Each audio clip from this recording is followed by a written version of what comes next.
پڑھائی میں دل لگانے کا وظیفہ یہ ہے، میز کرسی لے کے بیٹھو، دروازے پہ کنڈی لگاؤ اور کرسی لے کے بیٹھو، یا زمین پہ بیٹھ جاؤ یا بستر پہ بیٹھ جاؤ، کتابیں رکھو، غریب کی نظر کمزور ہے تو چشمہ لگا لو، اس کے بعد بیٹھ کے پڑھنا شروع کر دو۔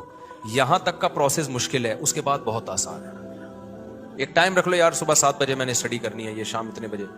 تو مشکل ہوگی، دوست آئیں گے، کوئی جلیبی کھا رہا ہے، کوئی لڈو کھا رہا ہے، کوئی گٹکا کھا رہا ہے، آپ کو ادھر بیٹھ جاؤ ادھر بیٹھ جاؤ، یہ کر لو وہ کر لو،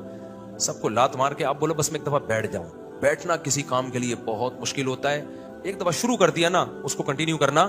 دیکھو نماز کی مثال ہے، نماز کے لیے آنا کتنا مشکل ہے، آگے جب نیت باندھ کے کھڑے ہو گئے پتہ ہی نہیں چلتا کب سلام پھیر لیا۔